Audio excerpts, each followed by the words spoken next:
this compilation, I packed 10 of your favorite tips and tricks for Figma. Enjoy!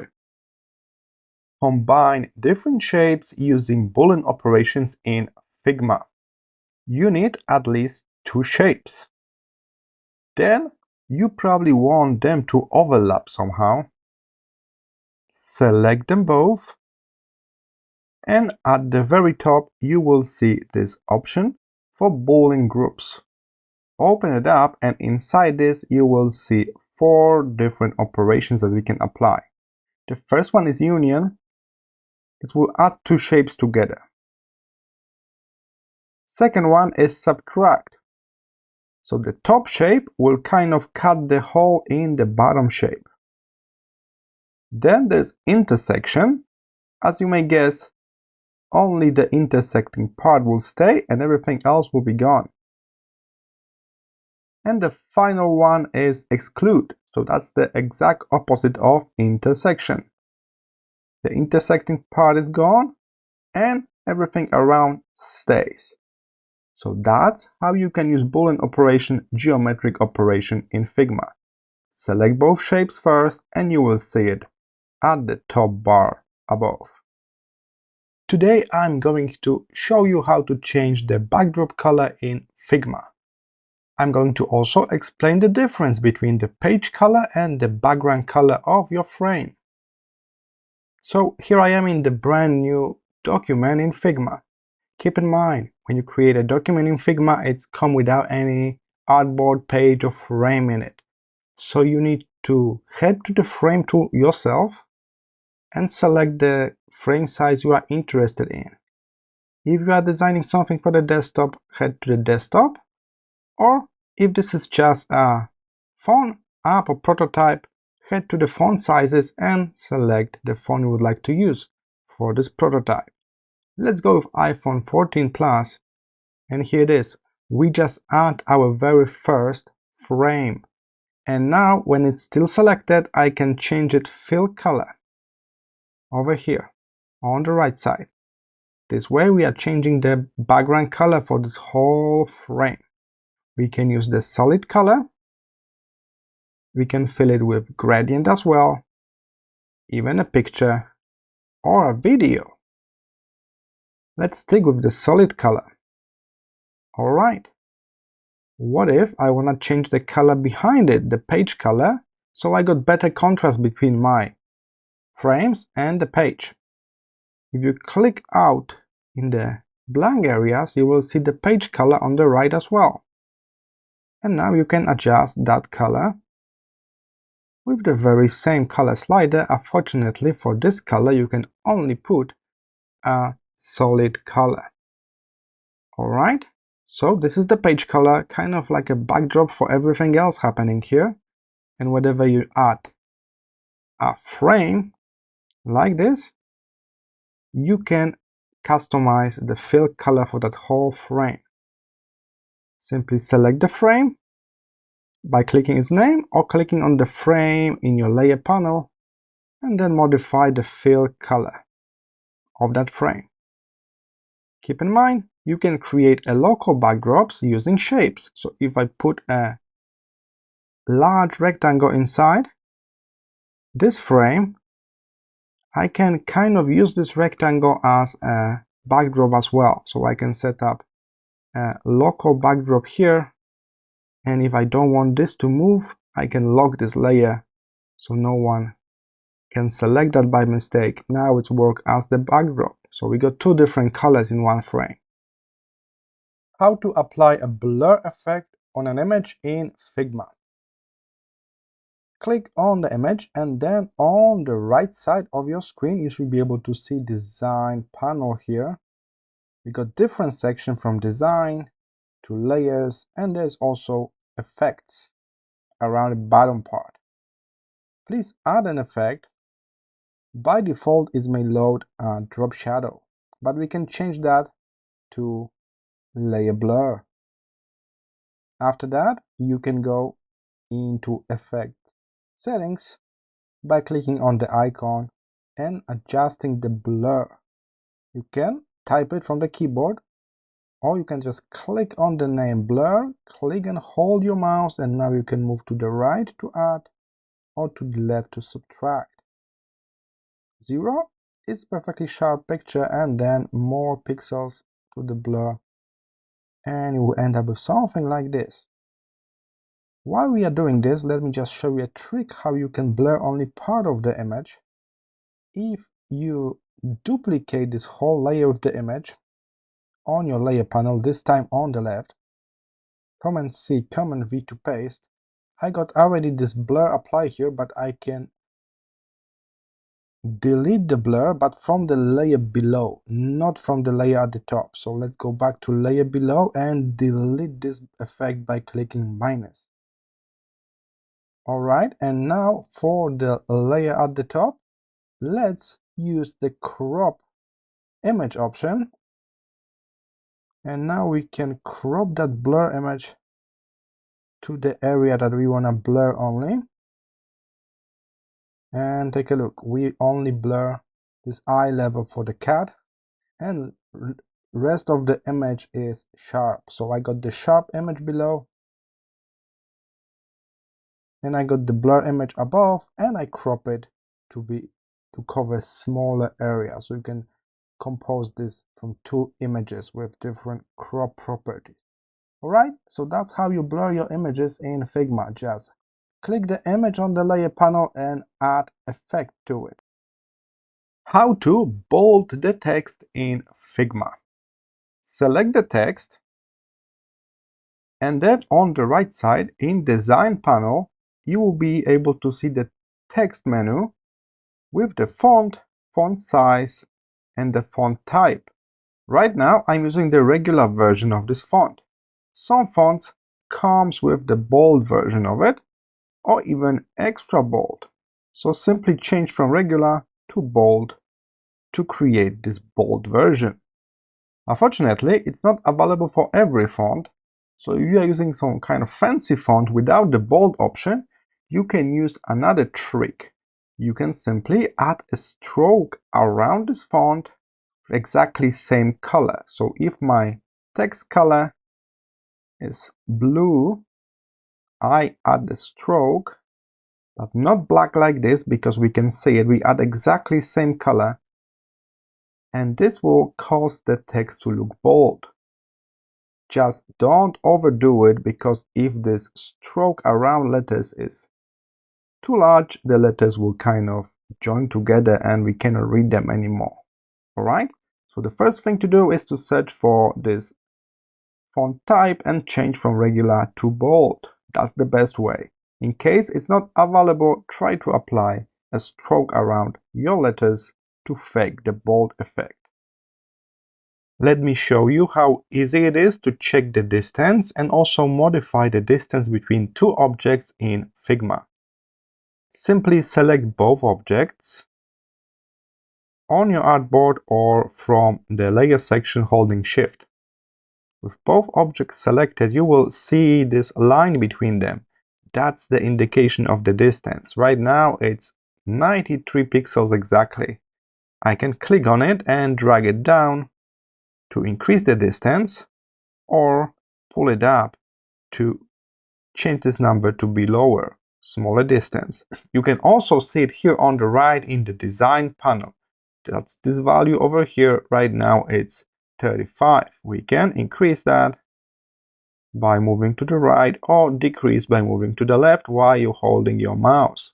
And that's how you can adjust the distance between two objects, and also a great way to see exact number when you select them both. Hover your mouse and you see your distance over here, or over here on the right. How can we export our Figma creations as a simple image, PNG or maybe JPEG? Simply select the area you plan to export. If you don't select anything, you will be exporting the whole document. So in my case, I want to export just this one frame here. So I click the name of this frame, or select it from the layer list here. And now on the right side here, scroll all the way down to see the export option. It should be the lowest one at the very bottom. click plus to see more export details. Here you can decide about resolution. We can add some kind of naming convention here. Type of the file, we can choose between PNG, JPEG, there's even vector SVG and PDF. You can click preview to see which part of your project will be exported. If you are not happy with the preview, be sure you selected the correct part. Alright, that's exactly what I need, so I click Export Sample. And here it is, I already got this image in my Downloads folder. Perfect. So that's how you can download your project or part of your project as a simple image. Let me show you how to change a font in Figma. First, be sure your text is selected, so click on the text box. You will see it's highlighted here and also in the layer panel. Now head to the right side, be sure you are in the design mode, not prototype mode. We must be in design, and then search for text properties. And the very first thing in this section is a font. So click on the font name, and then you can select a new font. We got access to hundreds of different fonts. Select a new font, and that's it. How to crop an image in Figma. Select your image first, and you should be able to see the crop option just above it here at the panel above. It's on the right side here, crop image. When you activate that, you will be able to push those boundaries to change the property of the image. We can crop it freely like that by using mouse and pushing those lines. You can also adjust this slightly by putting the mouse outside, and this will give us option for rotation as well. Alright, if you are happy with your results, simply click outside and you got this new cropped version. Keep in mind, in Figma we can easily fill shapes with images. So you can, for example, draw a perfect circle, and then in the fill area here you can add a new fill or you can modify the existing one. So right now I got this gray color inside, but I want to change this from solid color not to gradient but to the next one, to image, and click choose image. I selected this image from my hard drive, but the dog is not at the center, so what can we do? Change the property from fill to crop, and this will allow you to move the original image within this shape and adjust it exactly as you need. Then click outside and we are done here. So that's how you can easily crop your images. You can use the simple crop option at the top, or you can create a custom shape and put the image inside that shape. You can even use pen tool for some very fancy shapes. So let's try one more. Here's my shape drawn with pen tool. Now I can add a fill to it using image again. And here it is. If you want to make some adjustment, change the fill to crop, so you will have more control. Let me show you how easy it is to paste SVG, full vector images, icons, logos into your Figma project. Simply need to find a proper SVG file, like here on the font or somewhere you got hundreds of free SVG icons. Let's say I need this one. So I click on it, and now I can do it two ways. I can download this to my computer first using the download button, and then I can drag and drop this into Figma. But we can also just copy the SVG code. So I head here, click on this SVG code, head back to Figma, and I can just paste it. I can right click, paste here, and here it is. I got this vector icon in here. And the best part is, it's a proper vector, so I can easily modify the color. It's still SVG, so I can scale it up and down as I want without losing quality. We can also search for some logos in SVG format online as well. In that case, I will download the SVG first, and now I drag and drop this SVG file from my computer, and let's inspect the layer panel. It's a proper vector logo, so we got all of the vector elements grouped together, and we can even change colors easily without any hassle, and of course we can scale it up and down without losing quality, so that's really handy. Alright, so that's how easy it is. You can paste it directly from different websites or simply drag and drop from your computer, and the program will recognize those SVGs, vector images, and load it in the new frame. You can actually take it out of this frame and keep it all together. Maybe we can group it, so I can press Command G and I got group instead of the frame. This will be a bit easier to work with the group. And all of the vector elements are still inside this group. Did you know that Figma is equipped with the proper vector pen tool? People that come from the graphic design background, they got no troubles with this great tool. But if you never use Adobe Illustrator or Affinity Designer before, it will be a bit tricky. So let me show you how can you use this great powerful tool. So it's here at the top. If you hold here, you can see that two variations, pen tool and pencil. Pen tool is a bit more powerful, so let's start with this version. When you got pen tool active, you will be placing points, not drawing lines, and that's a common misconception. So I'm placing point here, then I place another point, and those points are connected with the line. Take a look, I'm placing points, and they are connected with the straight line. If I manage to go back to very beginning, I will close the shape, and this closed shape can be filled with color. How about curvy lines, you may ask? For that, we click and hold, and I just place the first point, so I cannot see any line. And what we see right now, the blue thing, is a prediction of the next line. It's not the line yet. Because I need the next point, I click and hold, I'm still holding my mouse. And now I can decide how curvy this will be. Alright? Even I click now without making this curvy, this next line is still curvy from this previous point. Now I go straight line, press and hold to make it curvy, press and hold so you can control the curve. Let's close it. And the good thing about pen tool is we can always go back to node tool and move those nodes around. So if your shape is not perfect in the first go, that's alright. We can move it around, we can adjust, we can even delete some unnecessary nodes. So click on the node, delete from your keyboard, and then we can realign that with new line. So that's all fine. Alright, so that's the pen tool. It's a bit tricky, especially when you transition from the curvy line to the straight one. Remember, we are not drawing the line, we are placing points that connect with the line. Everything is vector based. So the second variation is a bit easier. It's pencil, and it's more like a drawing tool, right? So we just draw, but it's still a vector. So if you inspect this line, you will see that the program placed those nodes for us.